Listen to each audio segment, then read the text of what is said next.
요한계시록 3장 14절부터 22절까지 말씀을 우리 다 같이 함께 교독하겠습니다.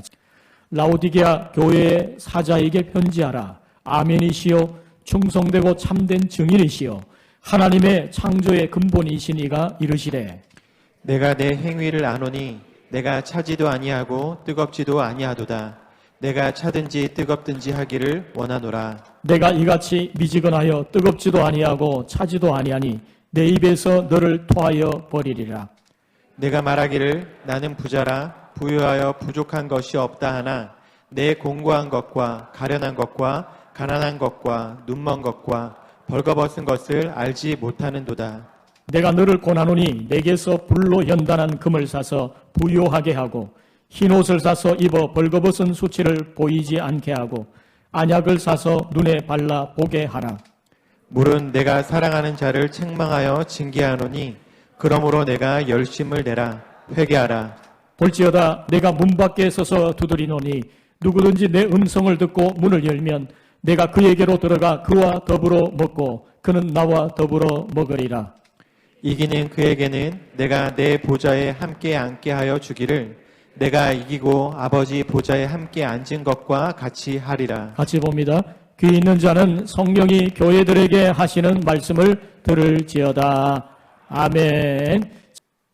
오늘 예배 나오신 우리 모든 성도들에게 하나님의 풍성하신 은혜가 임하기를 주님의 이름으로 축복합니다.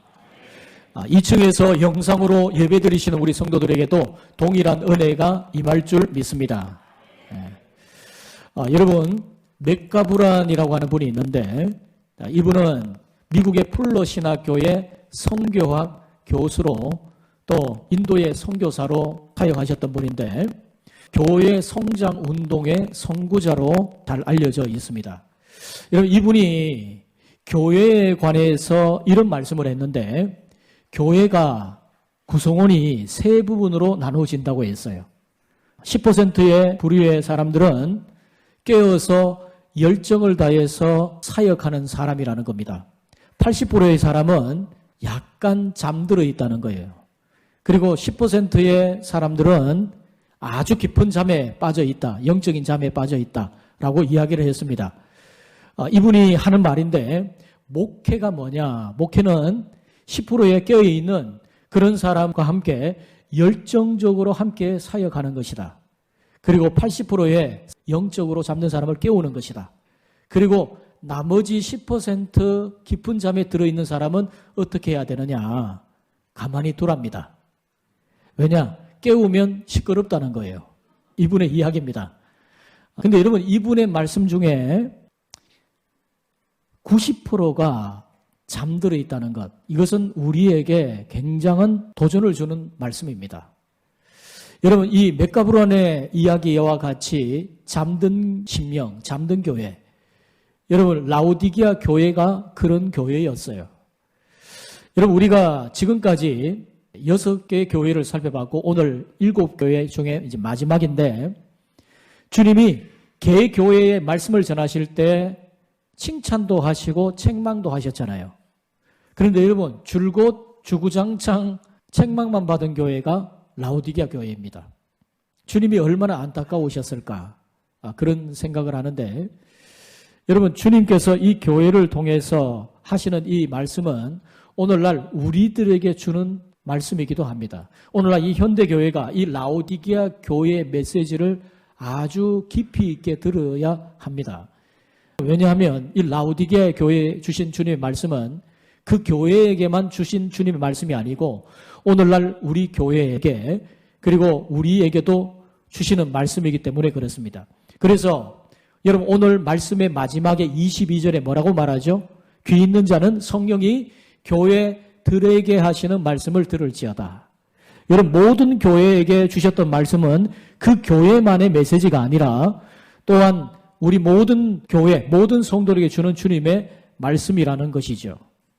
여러분 오늘도 주님께서 이 라오디게아 교회에게 주셨던 이 말씀으로 우리에게 말씀을 주고 계십니다. 근데 여러분 주님이 줄곧 계속해서 책망만 한 이 교회였지만 주님은 이 교회를 너무나 사랑하셨습니다. 그래서 19절에 말씀을 합니다. 물은 내가 사랑하는 자를 책망하여 징계하노니 그러므로 내가 열심을 내라 회개하라. 주님이 사랑하기 때문에 징계하고 책망한다고 말씀하고 있습니다. 여러분, 주님이 사랑하시니까 심판하지 않으시고 바로 내치지 않으시고 인내하면서 징계를 하고 계시는 거죠. 여러분, 심판은 뭐냐? 어떤 기대도 없이 바로 내치는 것을 말해요. 그게 심판이에요. 소망이 없습니다. 기대가 없습니다. 그런데 징계는 뭐죠? 돌아올 소망을 가지고 기다리는 심정으로 하는 책망이죠. 그게 징계입니다. 여러분, 주님이 우리를 사랑하는 마음으로 우리에게 징계의 말씀, 책망의 말씀을 하고 계시는데, 여러분, 우리는 이 말씀을 새겨 들어야 돼요. 여러분, 하늘 아버지께서 우리를 심판하지 않으시고 우리에게 징계를 하십니다. 여러분, 잠언 13장 24절에 보면 초다를 참아 못하는 자는 그 자식을 미워함이라. 자식을 사랑하는 자는 근실히 징계하느니라. 그렇게 말씀했어요. 자식을 사랑하니까 징계하는 거죠. 여러분, 부모가 자식을 사랑하기 때문에 자식이 어긋날까 때로는 매도 들고 훈계를 하는 것 아니겠습니까? 여러분, 우리 하늘 아버지께서도 오늘 이 말씀을 통해서 라오디게아 교회뿐만 아닌 우리들에게도 훈계를 주고 계십니다. 우리가 주님 말씀을 들을 때 내 심령에 때론 찔림이 있을지라도 이것은 우리를 사랑하시는 주님의 음성임을 잊지 않는 우리 모든 성도들이 되시기를 주님의 이름으로 축복합니다. 자, 그러면 라오디게아 도시의 상황을 먼저 한번 살펴봅니다. 여러분, 이 도시는요, 헬라의 왕이었던 안티오코스 2세가 세운 도시인데 이 왕비의 이름이 라오디게입니다. 라오디게. 그 이름을 따서 라오디게아라는 이름으로 이름을 붙였어요. 여러분, 이 도시가 위치가 어디에 있느냐 하면 우리가 지난번에 살펴봤던 빌라델비아에서 동남쪽으로 약 70여 킬로 정도 떨어진 곳에 있습니다. 특별히 세 가지가 자랑거리였어요. 첫 번째는 뭐냐? 금융, 돈과 금. 이게 그들의 자랑거리였어요. 두 번째는 그들의 자랑거리가 패션이었습니다. 이 라오디게아 지역은요, 고급 양모, 블랙울이 유명했어요. 검보라색을 띠는 이 양모가 상당히 고급으로 취급되었고, 이 양모로 만든 옷은 상당히 사람들에게 고급 옷으로 여겨졌습니다. 세 번째, 이 라오디게아에 유명한 것이 뭐냐 하면 의술학교가 있었어요. 요즘으로 말하면 의학병원, 의학대학이 여기에 있다는 거죠. 근데 여기서 제조되는 안약이 굉장히 유명했습니다. 약효가 좋았어요. 주님께서는 이 세 가지를 염두에 두면서 이 라오디게아의 말씀을 하고 계세요. 이 라오디게아는 상당히 부유했습니다. 돈줄을 다 가지고 있었어요. 부자들이 많이 모여 있었습니다. 요즘으로 이야기하면 소위 뉴욕의 월스트리트 같은 그런 곳이라고 생각하시면 됩니다. 고급 양모로 옷을 입고 부자니까 그런 옷으로 치장을 하고 다녔겠죠. 의술이 발달하니까 사람들도 많이 몰려들었을 겁니다. 이런 곳이 바로 라오디게아였어요.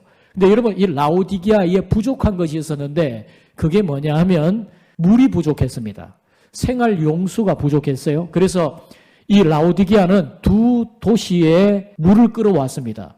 북쪽으로 약 8km 떨어진 히에라볼리라고 하는 그곳에서 온천수를 끌어오고, 그리고 동남쪽으로 약 18km 떨어져 있는 골로세라는 도시에서 계곡의 차가운 냉수를 끌어왔습니다. 근데 여러분, 긴 수로로 물을 끌어오는데 여러분, 정말 그런 18km 정도 떨어진 수로를 만든다는 것은 고도의 측량 기술이 아니면 안 되는 겁니다. 여러분, 한번 생각해 보세요. 물이 높은 곳에서 낮은 곳으로 흐르지 않습니까? 그러면 18km 떨어진 곳에서 낙차가 있어야 되죠. 그러려면 얼마나 고도의 기술이 필요했을까요? 그래서 긴 수로로 물을 끌어오려고 하는데 물이 오다 보면은 중간에 뜨거운 온천수는 식게 되고 차가운 냉수는 미지근하게 되는 겁니다. 그래서 이 도시에 도착할 때쯤 되면 물이 미지근해진다는 거예요. 여러분, 여기에 온천수에는 독특한 물질이 있어서 뜨거울 때는 괜찮은데 식으면 미지근해지면은 악취가 났어요. 그리고 이 물이 긴 수로를 통해 오다 보니까 불순물도 많이 섞이게 되겠죠. 미지근하고 불순물이 많이 들어간 그런 물. 그러니까 얼마나 역겹고 토하고 싶은 미지근하니까 그렇지 않겠습니까? 여러분 이렇게 긴 수로를 통해서 물을 끌어올려 그러면요. 재정적으로 상당히 든든해야 재정적으로 그것을 감당할 수 있어야 가능한 일이었어요. 여러분 실제로 이 라오디게아 지역이 얼마나 재정적으로 풍요했는지 AD 60년에 소아시아 지역에 지진 피해가 있었습니다. 여러 도시들이 피해를 입어서 로마의 황제 중앙정부에서 피해 복구액을 지원을 하려고 하는데 이 라오디게아 지역은요 거부를 했습니다. 우리는 충분히 우리가 감당할 수 있습니다. 그래서 중앙정부의 도움을 받지 않았습니다. 그러다 보니까 자연스럽게 황제 숭배가 없는 비교적 황제 숭배가 심하지 않았던 도시가 라오디게아라고 하는 도시였어요. 게다가 여기에 기독교인들은요 비교적 자유로운 신앙생활을 했습니다. 사람들이 기독교인이라고 해서 사회적으로 박해를 한다든지 그런 일들이 비교적 적었어요. 여러분 한번 생각해 보실까요? 이 라오디게아 교회가 다른 교회들에게 비교를 할 때 핍박도 없지요. 비교적 부유합니다. 여유가 있습니다. 우리 생각에는 야 이것처럼 신앙생활 하기 좋은 여건이 어디 있는가 그렇게 생각이 되잖아요. 자 그러면 정말 열심을 다해서 신앙생활을 했을 거다. 이 교회가 정말 주님 앞에 열정을 다해서 사역을 했을 거다. 이렇게 생각하기 쉬운데 생각만큼 그러지 않았습니다. 이 교회는요. 영적 긴장감이 떨어진 탓인지는 모르겠는데 이들은 믿음의 열정을 잃어버리고 냉랭한 차가운 미적지근한 그런 신앙생활을 했습니다. 뿐만 아니라 세상과 적당히 타협하면서 이중적인 신앙생활을 했어요. 그래서 세상의 모습이 다르고 교회 안에서의 모습이 다른 그런 모습으로 살았습니다. 한마디로 영적으로 잠든 교회죠. 그럼에도 불구하고 스스로를 꽤 괜찮은 신앙인이라 착각을 했습니다. 그래서 주님이 이들의 잠든 영혼을 깨우시면서 열정을 회복하라고 책망하고 계시는 거죠. 주님이 어느 정도 책망하셨는가? 다른 교회야 살펴보면 한두 가지 칭찬 정도는 하는데 주구장창 시종일관 계속해서 책망만 받았던 교회가 이 라오디게아 교회였거든요. 여러분 이 라오디게아 교회에 주님이 어떤 모습으로 나타나셨는가? 14절 말씀 우리 한번 읽어봅니다. 같이 읽습니다. 라오디게아 교회 사자에게 편지하라. 아멘이시오 충성되고 참된 증인이시오 하나님의 창조의 근본이신 이가 이르시되 아멘. 여러분 제가 말씀드렸죠. 각 교회마다 나타나신 주님의 모습이 그 교회를 향한 주님의 메시지다 라고 말씀을 드렸습니다. 이 교회에도 주님께서 나타나신 그 모습 자체가 주님이 주시는 메시지였어요. 주님이 라오디게아 교회에 어떤 모습으로 나타나셨습니까? 아멘으로 나타나셨어요. 여러분 아멘은 어떤 말이죠? 어떤 뜻이죠? 아멘 그러면 뭡니까? 진실로 그러합니다. 원래 진실로란 뜻이거든요. 아멘이 옳습니다. 동의합니다. 진실로 그러합니다. 그런 뜻이 아멘이란 말이에요. 여러분 보통 우리 기독교 전통에서는 말씀을 들을 때 내가 그 말씀에 동의합니다. 진실로 그러합니다. 그렇게 될 줄 믿습니다. 그럴 때 우리가 아멘으로 화답을 합니다. 우리 교회는요 제가 그렇게 아멘을 강조를 안 하죠.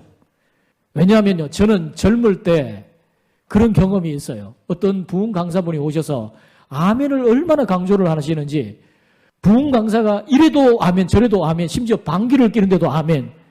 근데 제가 생각할 때 이건 아닌 것 같아요. 여러분 아멘이란 말은 진실로 그렇습니다. 옳습니다. 그런 말인데 여러분 제가 아무리 아멘을 강조 안 해도 여러분 아멘으로 화답하는 것은 굉장히 중요한 겁니다. 이 말씀을 들을 때에 여러분이 아멘 그럴 때요. 그 말씀이 내 심령에 못이 박히는 그런 은혜가 있게 돼요. 자, 그런 은혜가 있을 줄 믿습니다. 예, 그렇게 아멘으로 여러분 화답하셔야 돼요. 제가 아멘은 강조를 안 하지만 여러분 아멘으로 화답하실 때 은혜가 배가 됩니다. 여러분 주님이 이렇게 라오디게아 교회에게 자신을 아멘이라고 소개하시는 이유는 뭘까요? 우리 주님은 이중적인 분이 아니시라는 겁니다. 너희가 세상과 교회에 전혀 다른 두 얼굴을 가지고 이중적인 삶을 살고 있지만 나는 아멘이니라. 나는 진실한 자니라. 이렇게 주님이 말씀하고 계시는 겁니다. 그분은 신실한 믿음, 진실한 믿음을 가지셨어요. 또한 주님은 충성되고 참된 증인이시다. 이렇게 말씀합니다. 여러분, 주님은 죽기까지 충성하셨죠. 그리고 주님은요, 참된 증인이 되십니다. 여러분, 우리가 지금까지 살펴봤던 말씀 중에서 증인이란 말이 무슨 뜻인지를 말씀드렸습니다. 마르티스라는 말은, 증인이란 말은 어떤 의미가 있었어요? 나중에 이 말에서 무슨 말이 나왔다고요?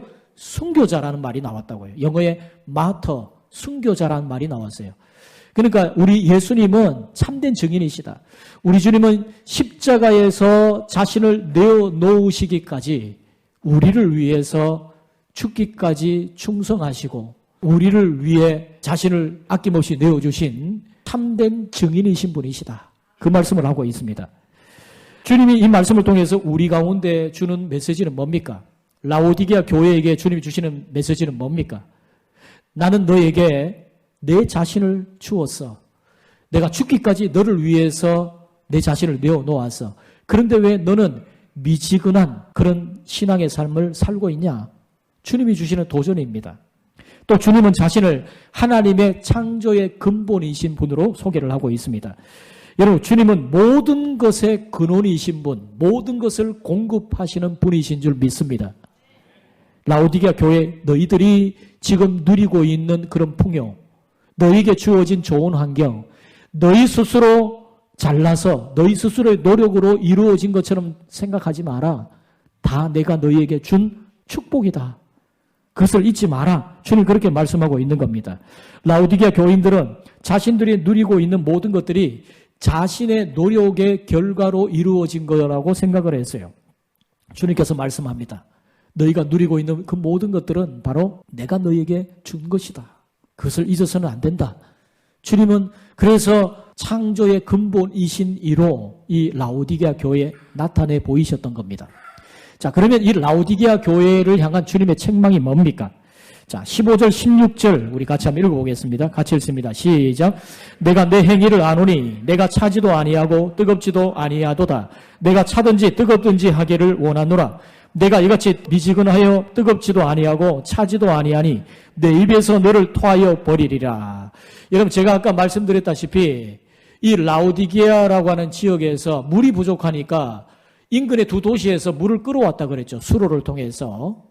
히에라볼리에서 온천수를 끌어옵니다. 골로새에서 차가운 계곡수를 끌어옵니다. 그런데 긴 수로를 통해서 오다 보면 이 물들이 미지근하게 되는 거예요. 그리고 긴 수로를 통해서 오다 보면 불순물이 많이 섞이게 됩니다. 얼마나 미적지근한, 그래서 역겨운 그런 유황 성분의 그런 역겨운 냄새도 나고, 그러니까 주님이 내 입에서 너를 토하여 내버리겠다라고 하는 말씀이 이해가 되죠. 왜 주님이 그 말씀을 하셨는지를 여러분 아실 것입니다. 여러분, 토하여 내버린다는 말은요, 에베소 교회에게 주님이 주신 촛대를 옮기겠다는 말씀과 같은 말씀입니다. 맥락이 같아요. 여러분, 촛대를 옮기면 어떻게 된다고요? 하나님의 임재의 영광을 거두어 가십니다. 하나님의 기름 부으심이 없어요. 기도 응답이 되지 않습니다. 여러분, 이게 얼마나 엄청난 저주입니까? 주님 말씀합니다. 너희가 미지근하게 신앙생활 하는 것을 보니까 내가 역겹구나. 내가 견디지 못하겠구나. 그래서 주님 말씀합니다. 열심을 내라. 회개하라. 이렇게 말씀합니다. 19절 하반절에 주님 말씀하죠. 열심을 내라. 회개하라. 이렇게 말씀한 겁니다. 여러분, 라오디게아 교회에 대한 진단과 책망은 뭡니까? 17절 말씀 봅니다. 내가 말하기를 나는 부자라 부여하여 부족한 것이 없다 하나 내 공고한 것과 가련한 것과 가난한 것과 눈먼 것과 벌거벗은 것을 알지 못하는도다. 여러분, 라오디게아 교회의 심각한 문제는 뭐냐 하면요, 이러한 자신들의 문제를 제대로 인식하고 있지 못하다는 데 있었어요. 여러분, 이 교회가 뭐라고 말합니까? 나는 부자라 부여하여 부족한 것이 없다, 이렇게 이야기를 하고 있어요. 여러분, 미지근한 신앙생활은 자기 성찰력을 빼앗아 버립니다. 분별력이 사라집니다. 자만심에 빠지게 만들어요. 마귀도 그것을 부추깁니다. 야, 너 정도면 신앙생활 잘하고 있는 거지. 너만큼 신앙생활 하는 사람이 어디 있어? 대충 해 그냥. 적당히 하라고. 야, 너 정도면 A급 신자라니까? 뭐 대충 하지 뭘 그렇게 대단히 열심을 냈니? 그러면요, 우리의 속에 있는 죄악의 습성들도 거기에 반응을 하는 거예요. 그래, 뭐 나만큼 신앙생활 하는 사람이 어디 있어? 나 정도면 괜찮은 거지 뭐. 그런데 왜 사람들은 나를 몰라줄까? 내가 이렇게 열심히 하는 것 인정도 안 해주고 칭찬도 안 해줘? 섭섭하고 원망하고 불평하고 이렇게 되는 거예요. 여러분, 우리 교회는 그런 교인이 없기를 바라는데 제가 있었던 교회에서는 그런 성도가 있었어요. 막 열심을 다해서 성도들이 사역을 하면요, 아니 뭐 그렇게 열심을 내냐, 그냥 대충 하지 그냥. 여러분, 그게 얼마나 주님의 마음을 아프게 하는 말인 줄 압니까?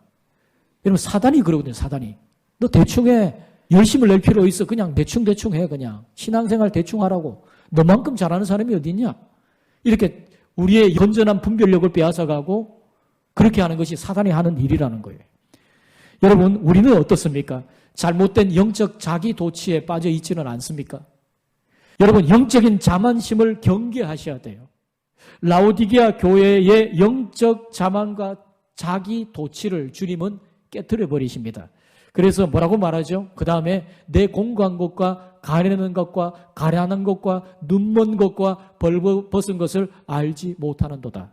여러분, 이것은 라오디게아 지역의 사람들이 자랑으로 여기던 모든 것들을 역으로 주님이 그들의 환상을 깨뜨리시고 도전하는 말씀입니다. 이게 모두 세 가지 그들의 자랑과 관련이 있어요. 여러분, 라오디게아 지역의 사람들이 뭘 자랑했다고요? 세 가지. 첫 번째는 금융, 돈줄이 있다고. 금이 많아, 우리는. 그게 여러분 라오디게아 사람들의 자랑이고, 두 번째는 뭐라고요? 패션, 고급 양모가 있죠. 세 번째 뭘 자랑했다고요? 의료, 의술이 발달하고 의술 학교가 있고 또 좋은 안약이 있다. 이 세 가지의 자랑에 대해서 주님이 그들의 환상을 깨뜨려버리는 그런 말씀입니다. 너 돈 많다며, 그런데 왜 너는 영적으로 왜 가난하지? 너 고급 양모로 옷을 입고 다니고 화려하게 패션을 자랑한다지. 그런데 왜 너는 영적으로 헐벗었냐? 너희 지역에 안약이 유명하다며, 의술이 발달했다며, 그런데 왜 너는 영적으로 맹인이냐? 제대로 보지 못하냐? 주님이 그렇게 말씀하고 있는 거예요. 사실상 그들이 세상적으로 자랑하는 모든 것들을 주님은 수치를 가져다 주고 있다고 그렇게 말씀하고 있는 겁니다. 여러분, 주님이 제일 싫어하는 것이 뭔 줄 압니까? 교만입니다. 교만. 주님은 정말 이 교만을 싫어하세요. 주님이 원하시는 것은 날마다 가난한 심령으로 하나님의 은혜의 빛 아래에서 주님의 은혜를 갈구하고 사모하며 살아가는 그런 겸손한 자를 주님이 원하세요. 여러분, 우리가 이 땅을 살아갈 때 내가 세상적으로 누릴 수 있는 것은 영원한 것이 아닙니다. 여러분, 그것은 우리가 영원히 붙들 게 아닙니다. 오직 영원하신 주님의 손을 굳게 붙드시기를 주님의 이름으로 축복합니다. 18절에 봅니다. 같이 한번 읽어보십시다. 내가 너를 권하노니 내게서 불로 연단한 금을 사서 부요하게 하고 흰옷을 사서 입어 벌거벗은 수치를 보이지 않게 하고 안약을 사서 눈에 발라 보게 하라. 주님이 내게 와서 사라고 말씀하시는 이 모든 것들도 뭐와 관련됩니까? 모두가 다 이 라오디게아 사람들이 자랑으로 여기는 것들이죠. 주님 뭐라고 말씀합니까? 그들이 자랑스럽게 여기는 금 대신에 뭐를 사라고요? 내게 와서 불로 연단한 금을 사라, 이렇게 말씀합니다. 여러분, 라오디게아 사람들이 얼마나 부유했는지요. 1세기 문헌에 보면 이런 기록이 남아 있습니다. 라오디게아 지역에도 유대인들이 많이 있었거든요. 근데 이 유대인들이 예루살렘 성전에다가 성전세를 보내는데 그 성전세 금액이 금 9kg였습니다. 이게 발각이 되어가지고 몰수를 당하는 사건이 문헌에 남아 있어요. 그러니까 라오디게아가 얼마나 부자인지를 알겠죠. 너희가 그렇게 금이 많다며. 근데 왜 너희는 영적으로 헐벗고 영적으로 왜 가난하냐? 그것을 왜 보지 못하냐? 주님은 그렇게 말씀합니다. 그 다음에 이들에게 뭐라고 말씀합니까? 너희의 그 화려한 양모 옷 대신에 주님의 흰옷을 사서 입어라, 이렇게 말씀합니다. 여러분, 주님의 이 흰옷, 수치를 가리는 그 흰 옷을 입으라고 말씀해요. 안약 대신에 예수님에게서 안약을 사서 바르고 눈을 좀 제대로 떠서 봐라. 주님이 이렇게 말씀합니다. 여러분, 진짜 우리를 부요하게 하는 것은 우리 주님께 다 있는 줄 믿습니다. 주님이 연거푸서 3번이나 말씀하죠. 사서. 연단한 금을 사고 흰옷을 사고 안약을 사라. 주님 그렇게 말씀하시죠. 아니 여러분, 주님은 은혜로 거저 주시는 분이신데 왜 사라고 말씀하실까요? 이 말씀은 돈을 주고 사라는 말씀이 아닙니다. 대가를 치르라는 말이에요. 대가를 치르라. 좁은 길로 가라는 말씀입니다. 결단을 하라는 말씀이에요. 주님의 제자로서의 길을 가는 것은 대가가 필요합니다. 우리가 구원받는 것은 거저 받는 은혜로 받는 것이지만 우리가 예수님의 길을 따라 제자의 길을 가려고 하는 것은 대가를 치러야 하는 일이에요. 여러분, 대가를 치른 사람의 믿음의 삶이 다릅니다. 여러분, 근본 셋셋셋 기도회에 우리 다음 세대 아이들에서부터 청년까지 많이 새벽을 나왔어요. 새벽을 거의 꽉 채울 정도로 연일 많은 사람들이 새벽 기도에 나왔습니다. 그중에 상당수가 우리 다음 세대 아이들이었어요. 여러분, 그 아이들 중에, 그 청년들 중에 멀리서 오는 아이들, 청년들 많았습니다. 심지어 여러분, 우리 청년 중에 한 명은요, 노은동에서 택시를 타고 매일 오는 거예요.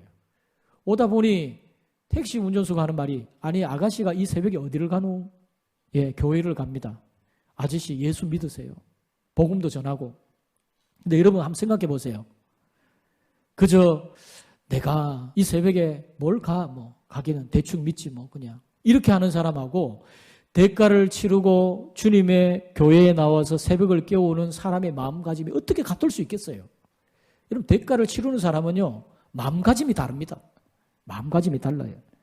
구원은 값없이 받지만 제자로서의 주님 닮은 길을 가려면 대가가 필요한 거예요.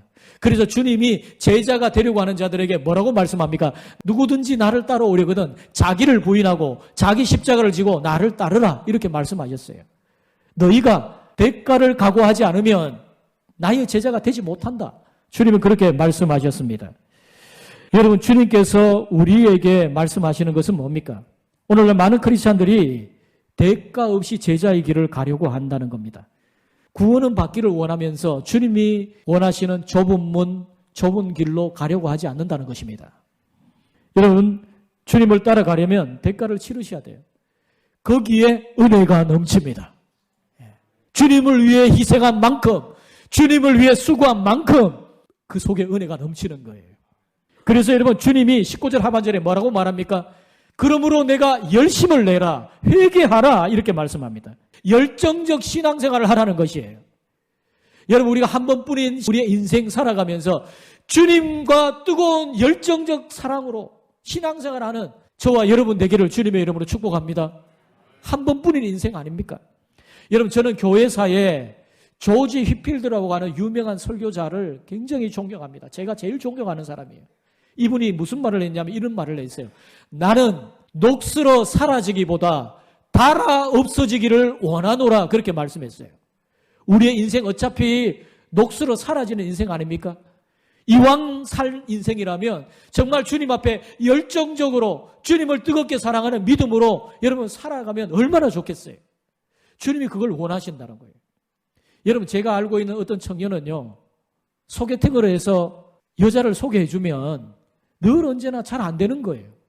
왜 그러냐 하니까 열정이 없어요. 열정이. 뭔가 내가 이 여자가 좋다 그러면 좀 만납시다, 뭐 자꾸 이렇게 이야기를 해야 되는데 열정이 없는 거예요. 그래서 이 청년이 참 믿음도 좋고 또 순수하고 그래요. 그런데 열정이 없어요. 그러니까 소개팅을 하는 여자들마다 이 청년 남자가 나를 좋아하는가, 그렇게 의심이 되는 거예요. 그러다 보니까 결국 깨어지는 거예요. 여러분, 한번 사랑하려고 그러면 열정적으로 사랑해야 되죠. 여러분, 제가 늘 그런 비유를 드는데, 부부 사이에서 만약 내가 내 아내, 내 남편을 사랑하는데 그 안에서의 그 사랑은요, 열정적이고 뜨거운 사랑이어야 됩니다. 여보, 내가 90%만 당신에게 사랑을 주고 10%는 다른 사람에게 주면 안 될까? 어떻게 된다고요? 그건 있을 법하지 않는 이야기입니다. 그러면 안 돼요. 사랑 자체가 독점적이고 사랑 자체가 그 사이에 그 어떤 것도 개입하지 않는 거예요. 주님은 말씀합니다. 나와 열정적인 사랑을 해보지 않겠냐. 나의 사랑, 나의 의분자야. 일어나 함께 가자. 여러분, 지금 3월이 영어로 마치 행군하는 겁니다. 여러분, 다시 열심을 내시기를 바랍니다. 다시 깨어 일어나시기를 바랍니다. 이기는 자에게 주님이 주시는 상급이 있어요. 자, 19절, 20절입니다. 우리 같이 한번 읽어보십시다. 물은 내가 사랑하는 자를 책망하여 징계하노니 그러므로 내가 열심을 내라 회개하라 볼지어다 내가 문 밖에 서서 두드리노니 누구든지 내 음성을 듣고 문을 열면 내가 그에게로 들어가 그와 더불어 먹고 그는 나와 더불어 먹으리라. 주님께서 책망만 하신 교회이지만 주님은 이 교회를 너무 사랑하셨습니다. 그래서 주님 뭐라고 말합니까? 내가 사랑하는 이 교회를 책망하고 징계한다. 이렇게 말씀합니다. 사랑하기 때문에 그런 거예요. 기대가 있고 소망이 있기 때문에 그런 거예요. 여러분, 우리는 이 말씀 속에서 주님의 소망의 빛을 발견할 수 있어야 됩니다. 주님이 그래도 이 교회를 향해서 소망을 접지 않으셨어요. 기대를 접지 않으셨습니다. 그게 소망 아닙니까? 그래서 주님이 계속해서 심령을 두드리고 계시는 거예요. 여러분, 주님은 계속해서 문 밖에서 문을 두드리시고 계속 서서 기다리고 계십니다. 여러분, 20절 말씀은요, 우리가 전도용으로 잘 사용하는 구절이죠. 볼지어다 내가 문 밖에 서서 두드리노니 누구든지 내 음성을 듣고 문을 열면 내가 그에게로 들어가 그로 더불어 먹고 그는 나와 더불어 먹으리라. 여러분, 이거는 우리 불신자에게 전도할 때 주님이 지금 당신의 문을 두드리고 있습니다. 예수님을 영접하시기를 바랍니다. 그렇게 말씀을 적용해서 사용을 하지요. 물론 그렇게도 쓸 수 있습니다만 문맥상에 볼 때의 이 말씀은요, 불신자에게 주시는 주님의 말씀이 아닙니다. 예수를 믿은 교회, 그러나 냉랭한 가슴으로 식어버린 그 교회를 향해서, 그 성도를 향해서 문을 두드리고 계시다고 말씀하고 있습니다. 여러분, 여기에 주님께서 서서 두드린다라고 말할 때 서서라는 말과 두드리노니라고 하는 말씀은요, 문법적으로 현재 진행형이에요. 무슨 말씀입니까? 주님이 잠든 영혼을 깨우시는데 그들의 마음의 문을 끊임없이 두드리고 계신다는 것입니다. 그리고 주님이 기대를 접고 소망을 접지 아니하시고 계속해서 서서 기다리고 계시다는 것입니다. 언제까지? 깨어날 때까지, 문을 열 때까지 그렇게 하신다는 겁니다. 회개하고 돌아올 때까지 주님의 그 열정은 멈추지 않을 겁니다. 여기서 여러분, 누구든지 내 음성을 듣고 문을 열면이라고 하는 말씀의 문법적인 내용을 보면요, 과거 능동태 과정법 3인칭 단수입니다. 여러분, 다 모르셔도 되고 여기 중요한 것은 과거 가정법이에요. 가정법. 그러면 풀어서 설명드리면 이 말은 무슨 말이냐 하면 과거에 문을 두드리는 소리를 들었으면 어땠을까? 우리 사투리로 그런 말 하잖아요. 어쩌을까? 그렇게 말하잖아요. 과거에 문을 두드리는 그 소리를 들었으면 어땠을까? 과거에 문을 열었다면 어땠을까? 가정만으로 상상해 본 거죠. 그런데 주님께서는 여전히 문 밖에 서 계시고 열심을 다해서 문을 두드리고 계시기를 계속하는 상황인데 여전히 문은 열리지 않았다는 것입니다. 여러분, 이게 바로 우리의 믿음이 현실의 모습이 아닐까요? 오늘도 주님이 이 말씀을 통해서 여러분의 심령을 두드리고 기다리시는 주님이신데 그 사실조차 외면하고 계시지는 않습니까? 아니, 어쩌면 자신이 영적으로 깊은 잠에 들어있음에도 불구하고 잠들은지도 조차 모르는 깊은 사망의 잠을 자고 있지는 않습니까? 깨어나셔야 됩니다. 깨어나셔야 돼요. 20절 하반절에 말씀합니다. 누구든지 내 음성을 듣고 문을 열면 내가 그에게로 들어가 그와 더불어 먹고 그는 나와 더불어 먹으리라.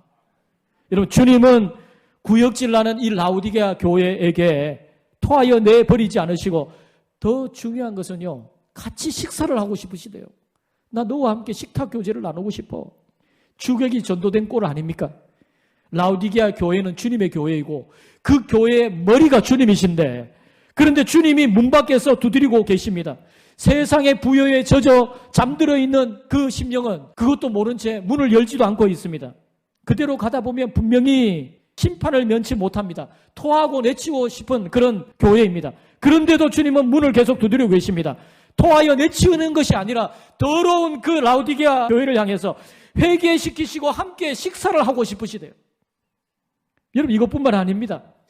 마지막에 주시는 이 소망의 한 가닥을 이렇게 말씀하고 계세요. 21절 말씀입니다. 같이 한번 읽어보십시다. 시작. 이기는 그에게는 내가 내 보좌에 함께 앉게 하여 주기를 내가 이기고 아버지 보좌에 함께 앉은 것과 같이 하리라.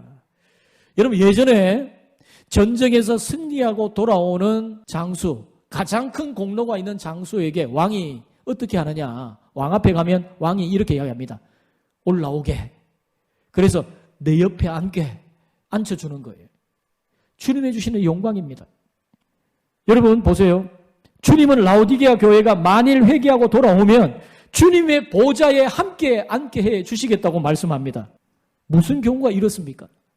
토하여 내칠 자와 함께 식사하는 것도 과분한데 이들이 회개하고 돌아올 때에 열심을 내고 승리하면 주님의 보좌에 함께 앉을 영광을 주시겠다니 말이죠.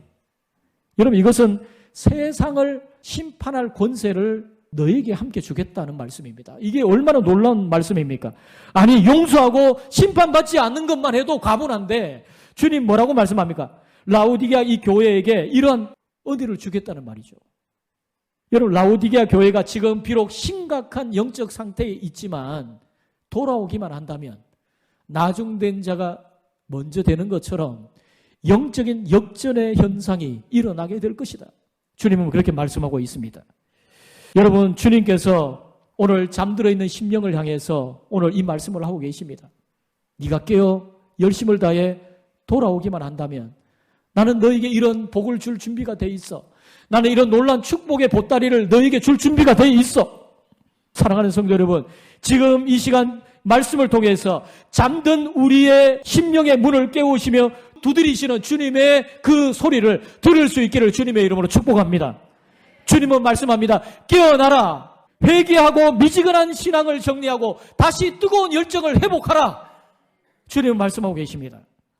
여러분, 주님이 14절에 이렇게 말씀하고 계세요. 아멘이시오, 충성되고 참된 증인이시오, 하나님의 창조의 근본 대신이라고 말씀하죠. 주님이 자신을 소개하실 때 이 말씀을 하신 것을 여러분 꼭 기억하셔야 돼요. 여러분, 이것은 라오디게아 교회에 주님이 주시는 아주 의미심장한 그런 말씀입니다. 여러분, 주님은 자신이 하신 말씀에 대해서 언제나 아멘이신 분이십니다. 그분이 십자가를 지겠다면 지는 겁니다. 그분이 부활하시겠다면 부활하시는 겁니다. 여러분, 더 강조하기를 주님 말씀합니다. 주님은 충성되고 참된 증인이라고 말씀하십니다. 그분은 말씀하신 바를 반드시 이루시는 분이세요. 더 나아가서 창조의 근본이라 말씀하시죠. 주님은 말씀하셨습니다. 빛이 있으라 말씀하셨을 때 빛이 있었어요. 그분의 말씀은 성취의 말씀입니다. 그분이 말씀하신 반드시 이루어지는 겁니다. 그분은 자신이 하신 말씀에 아멘이신 분이십니다. 그분은 참된 증인이시고 충성된 분이십니다. 여러분, 주님이 왜 이런 말씀을 하십니까? 내가 너를 구원하겠다고 그 새 언약을 맺은 그 약속을 나는 반드시 시행하고 말 거야.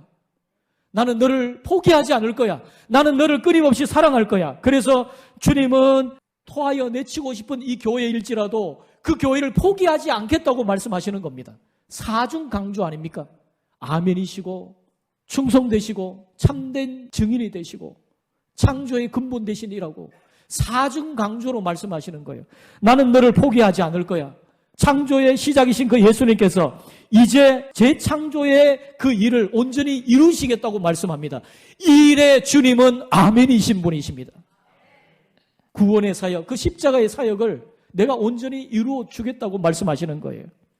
여러분, 그래서 주님은 토하여 내치고 싶은 그 라오디게아 교회를 포기하지 않으시고 그 교회 성도들의 심령의 문을, 교회의 문을 두드리고 계시는 것입니다. 오늘 이 시간 주님께서 포기하지 않으시고 여러분의 심령의 문을 두드리고 계시는 것입니다. 주님의 음성을 듣고 영적 잠에서 깨어나 회개하고 문을 열면 주님과 하나 되는 것입니다. 주님의 놀라운 은총을 누리게 되는 것입니다. 사랑하는 성도 여러분, 주님의 이 풍성한 은혜를 누리는 건강한 교회, 건강한 성도, 우리 다음 세대 되기를 주님의 이름으로 축원드립니다.